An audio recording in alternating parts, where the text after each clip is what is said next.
afternoon. Welcome back to Morning Sun Homestead. We made bread earlier today. Now we're going to make butter. We have taken all this cream off of the milk that we have gotten from our cows. We have 2 Jersey cows.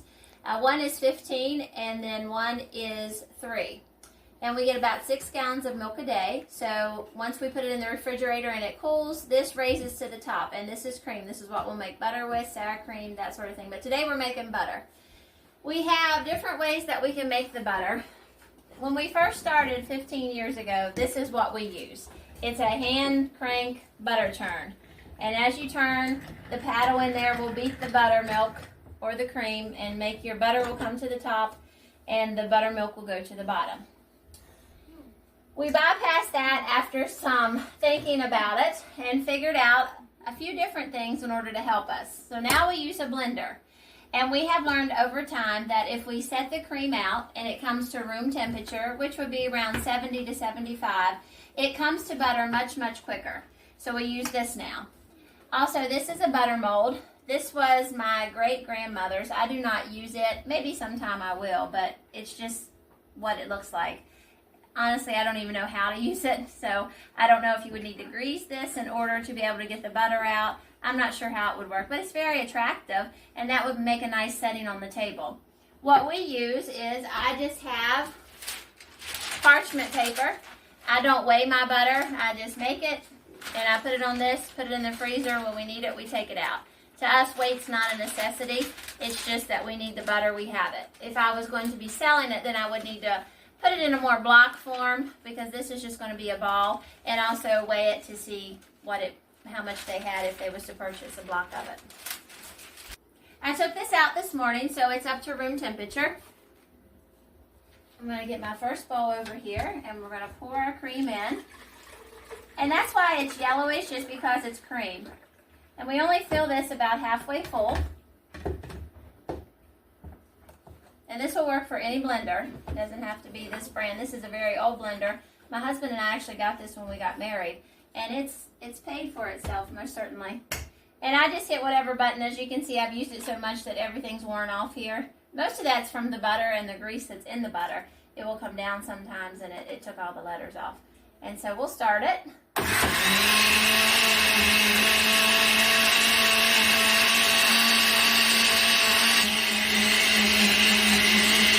As it's blending, you'll start to hear a different sound, and it sounds like it's getting lugged down. At that point is when the butter is starting to make. And as you can see, it's not flinging up there anymore like liquid as it was before, so it's starting to solidify.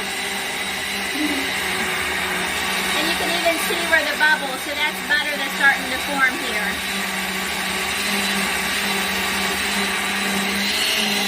Now when I hit stop, you're going to be able, do you see the butter here? Now I'll take the lid off. And there's your butter. So what I do, and now it's even more clear, you see the butter, and this is going to be buttermilk.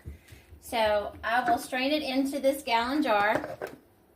Sometimes I keep the buttermilk. Right now I have a half a gallon in the refrigerator. I'm not going to keep this. I'm going to feed this to the pigs. So it's just, I already have enough. But you strain it out. And this is fairly straightforward as long as you keep your lid on. The buttermilk will drain. We're still going to have a little bit when I dump it into the sink. But I don't want to waste any of my butter. So then we take the lid off. And you can see what the butter looks like. We got quite a amount. I have a plate that I've already put cold water on. When you deal with butter, everything has to be cold. Because if not, now this blender was not cold, but I'm at the point when you get to start to rinsing it out because you want to get all the buttermilk out so it tastes good.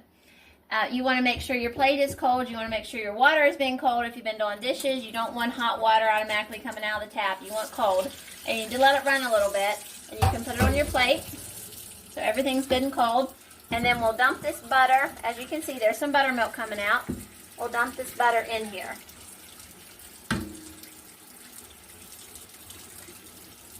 And clear out any excess. You can use a spatula or your fingers, whatever's convenient.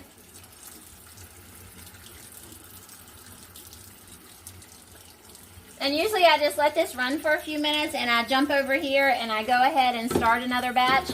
But I'm not going to do that today because I want you all to be able to hear me. And if I do that, the blender's going to be making a bunch of noise. So I'll just put some of it in there and we'll wait until we can get this done.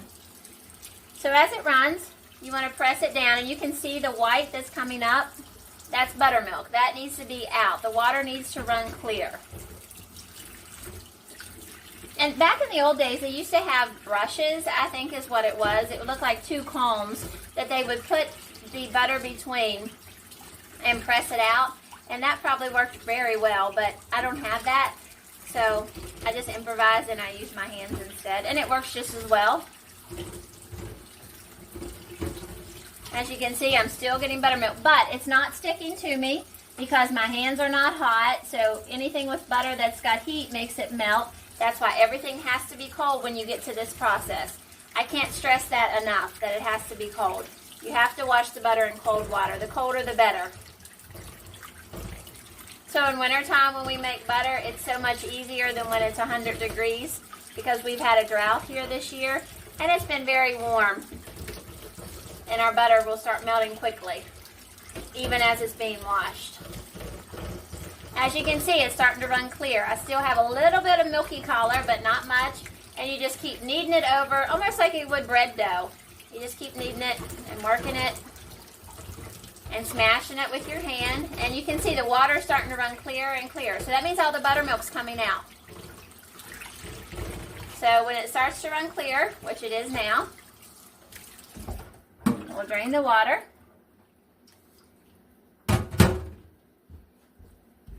Form it into a ball. And this you've got to work kind of rapidly because the heat from your body will start making it melt. And we don't want that. So there we have a ball. And I'll take it over here. And I put it on my paper. And there we have it. Now I could wrap it up if I wanted to. But I'm not going to. I'm going to add more to it. And then I'll wrap it. Once I wrap it, I mark the date on it. So I know how old it is. That's always important. And then we put it in the freezer. I hope that you learned something from this video and it will help your family be more self-sufficient. If you found this helpful, please hit the like button, subscribe to our channel, and leave a comment below. Thank you and have a blessed day.